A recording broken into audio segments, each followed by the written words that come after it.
Hey everybody, I've been playing around with this guitar. It's got the big 70s headstock. And you know what it is? I realized I've played it on the channel, but I've never really talked about it or did a proper review.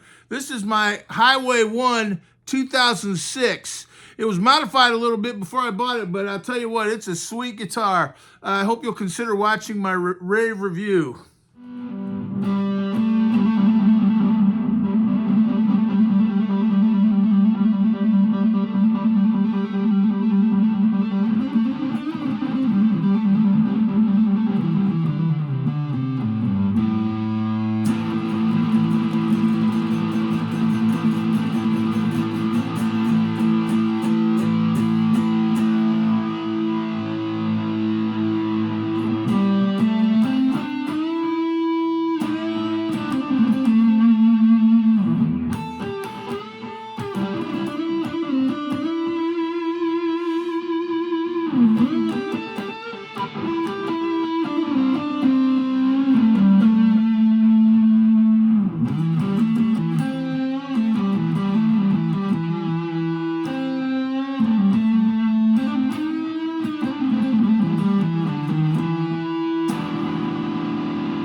Yeah, I bought this thing several years ago. It was around $1,000.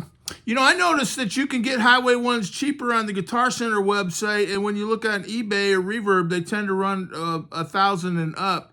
And on Guitar Center website, they run around $800. I think Guitar Center used market undersells everybody. I also think they're a little less cautious about, you know, what they sell. If it's, you know, been, you know, if it's kind of a lemon or something, they'll just put it out there. But their prices are pretty low. But I got this off Reverb for $1,000.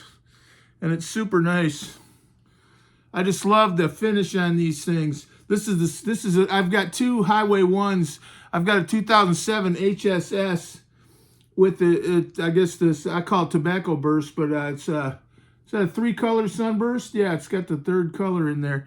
And I've got the HSS, which is the same finish. Just such a beautiful, that's a satin finish. And I think it's a thin nitro. You know, there used to be a sticker on my other Highway 1. It was a 2007.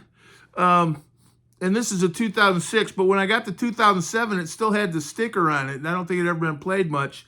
And it said Satin Nitro Finish. And so that's a Satin Nitro Finish. And I also saw there's an old clip. It's really bad, you know, it's not good video quality or anything, but you can watch it. When these guitars were first announced in 2006, the second version of the Highway 1, by the Fender guy, he called this a thin nitro finish. And finally, the body. The body is now finished in a satin, thin, nitrocellulose lacquer finish. It's a premium, it's the most sought after guitar finish out there, and it's a thin finish, so it allows the wood to reverberate, it allows the tone to shine through, and it's also going to just start to wear itself down. It's going to be beautiful as you play it. The finish will sink in a little bit, it'll check. It's going to start to look like a vintage instrument that costs 5 times as much. So the Fender guy himself called it a thin nitro finish that he said was guaranteed to wear. And, you know, it might have, everybody always talks about a poly undercoat on Fender finishes, but I don't know. I think this one might be closer to a thin nitro finish. It's got a bunch of wear on it. I'll show you. Well, look at that. I hope I didn't do that. That's, but it's got some of these white spots on it that, I don't know. When I first got it, I almost thought someone did that on purpose. You know, everybody wants a relic guitar, and I thought maybe someone bought a Highway 1 with its nitro finish and decided to speed up the process, but I don't think so. It's just got wear. You know, I think it's starting to glow a little bit from up here where I'm playing, and you can see a couple nicks, and it's just a beautiful. I think these Highway 1s, you know, they weren't all that expensive. I think they were the bottom rung of the American-made Fenders from about 2002 to 2011. And, but I would say they've become, I think, one of the nicer guitars Fender's ever made, other than, you know, their fancy custom shops and everything. But just in terms of the everyday guitars you can buy off the rack, so to speak, I would say the Highway 1's one of the nicer ones I'm familiar with. You know, there were 2 versions of the Highway 1. The first one goes from 2002 to about 2005, and that had an acrylic lacquer finish. And then so it was called an upgrade. That video I was talking about, the guy called it an upgrade. The second version of the Highway 1 was an upgrade. I think the hardware on it's a little better, and the finish is a little cooler, I think. Although that acrylic lacquer, everybody says it chips. It's like chips like paint, you know. I don't know if it cracks and all that like nitro, but it chips. So that's kind of cool too. But this is nitro. It's really beautiful. It's got the big headstock.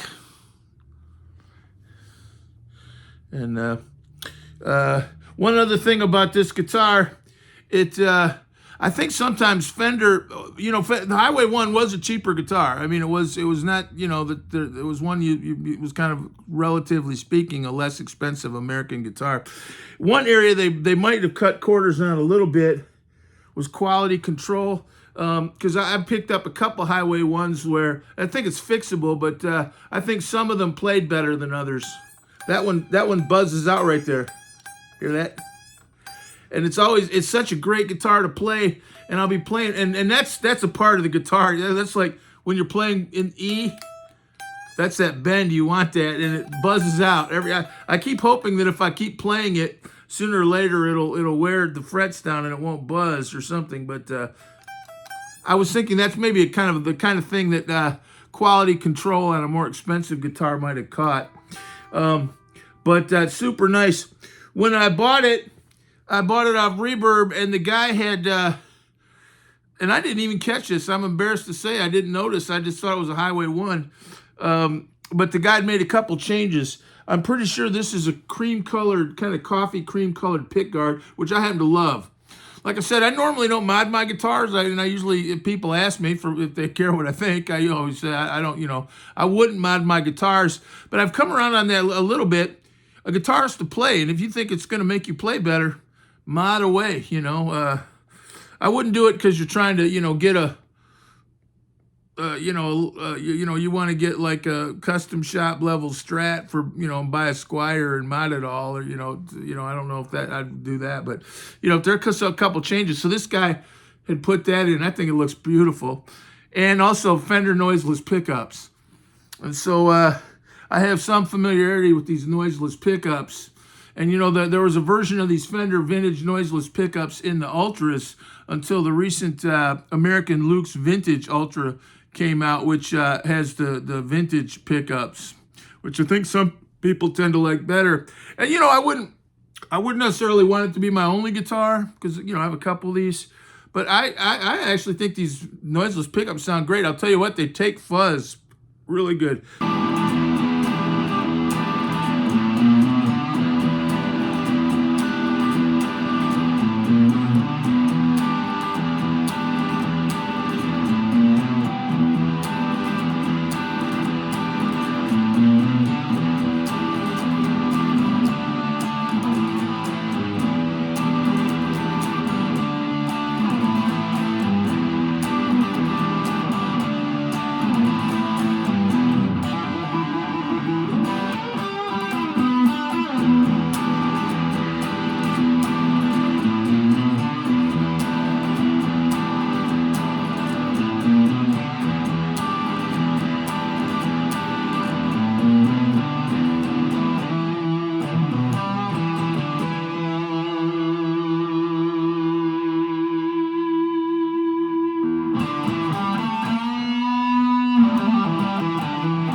Fake fuzz, really good. Sometimes I think they must have juiced them up. It's almost like they're kind of extra hot or something to make up for the, I don't know, because some people say they're not as chimey, but they are what they sound good. And what I notice about Fender vintage noiseless pickups is a lot of my favorite guitar players use them. Like Jeff Beck, his guitar has noiseless pickups. Clapton's guitar has noiseless pickups. If you look at a bunch of the signature guitars, they have the vintage noiseless pickups. And I wonder, either that's a Fender marketing thing or something like that, or it might be that those guys they're playing a lot and they're not sniffing the cork, trying to find the exact right thing. They're trying to find something that works really good in live situations. So you got several like the greatest guitar players in the world that use these when they play live. I don't know if they use them in the studio. I don't know if they use them when they sit around the house. But when they go live in big room or something, a lot of guitar players apparently use those vintage noiseless pickups. It's got the big headstock. I'm a fan. When I see that, I think of Robin Trower and Ritchie Blackmore, Hendrix. The Hendrix guitar was that big pickup. So I'm never quite sure why everybody, but there are definitely people that don't like it. I mean, it's almost, but it's not quite as elegant. I guess it's kind of the other one's the one you always see is kind of slim and elegant. But I don't mind this. And I saw Robin Trower, his signature guitar has that big headstock. And it made me like Robin Trower even more. I've always liked Robin Trower. But he said, well, I thought the extra wood might give it a little extra tone. I said, now there's a guitar player, man. He buys into all the myths, No, who's going to really be able to tell that gives it a little extra tone? But, the guitar player says, oh, yeah, it's a little extra tone. It's like it's got nitro on it. It's going to make it sound a little better. Like how many people out of 1 billion could tell the difference? But you're going, oh, it's going to add a little bit to my sound, that extra wood, it's going to give me every little bit, I'll take every little bit of resonance that I can get. But even old Robin Trower was sticking up for the big headstock. He said it gave you more resonance. Yeah, but this thing is the bomb. This thing plays great. And something else, it's got those jumbo frets.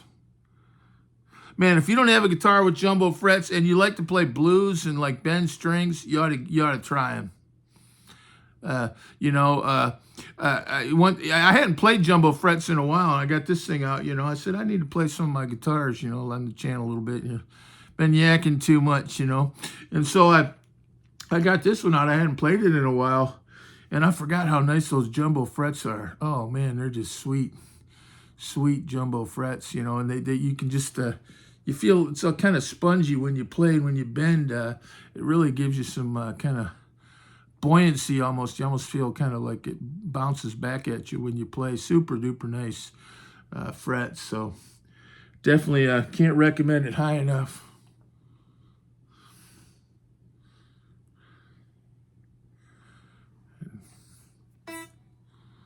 But the Highway 1, there's still some around. You can always buy some used. Sometimes I think that, Guitar Center, I think one thing about the Highway 1 is I'm pretty sure that you want, if you can, try to play them. Because if you find yourself one that, they all play fine. I mean, I've played a bunch of them. They always play good. But some of them play great. I mean, and when you get one of those ones that play great, I don't know what it is about them. They just have that kind of feel that makes you want to rock and roll, make you want to bend strings and go crazy. There's just something about them that makes you want to kick ass, and grab. And I wouldn't say they're a mellow guitar. I had that Ultra, which is beautiful. I think tuned up is the best intonation of any guitar I've ever had in my life, electric guitar, other than my Martins, but super good. But no comparison. Like if you just want something that makes you want to just start bending strings and playing some good old classic rock, blues rock, you buy yourself one of these, man. These are awesome guitars. And I noticed the price is going up, but you can still get them, I would say, somewhat affordably. And like I said, I think they tend to run a little more on Reverb and eBay than they do on the Guitar Center website.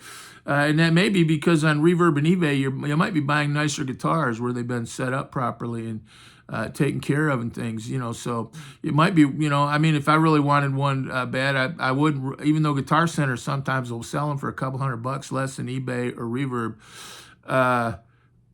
I wouldn't rule out eBay or Reverb because I think you might get, there's, you know, they vouch for, I think they don't have the return policy at Guitar Center on the other end, do they? So there's that. But I sometimes when I buy things off Reverb or eBay, I'm buying something that someone kind of set up, and you know, it's you know, it's pretty nice, you know. And I think they're pretty careful about selling stuff at a fair price on some of those sites, but you don't get all the service and, you know, return policies and guitar techs that'll look at it and everything with Guitar Center. So I'm not cutting down Guitar Center. It's a great place. You know, you can't really beat the Guitar Center used market, actually. But I mean, if you just want, you know, I mean, they got like, I sometimes wonder how they do it, because you see some of those guitars, you wonder if they'll ever sell. You know, they'll have some around for maybe years and years, decades. But you know, they've got a hell of an inventory at Guitar Center. But this thing is great. Really nice. And while I'm going to try to get a light out and show you some of the wear on this thing, because it does have some wear. But Highway 1, you know, I've got 3. I've got two Strats and a Tele, and this you know, it's a really, really nice guitar to, I think, kind of collect. Like I said, they're not really high end, you know. Like every one I've ever played, there'll be something where I kind of, if I wanted to be fussy, I'd kind of, but there's just, it's a lot of those, you know. I think Eric Clapton's Blackie, you know, he played that for 20 years, and somebody, Joe Bonamassa, he played it, said it was all kind of messed up.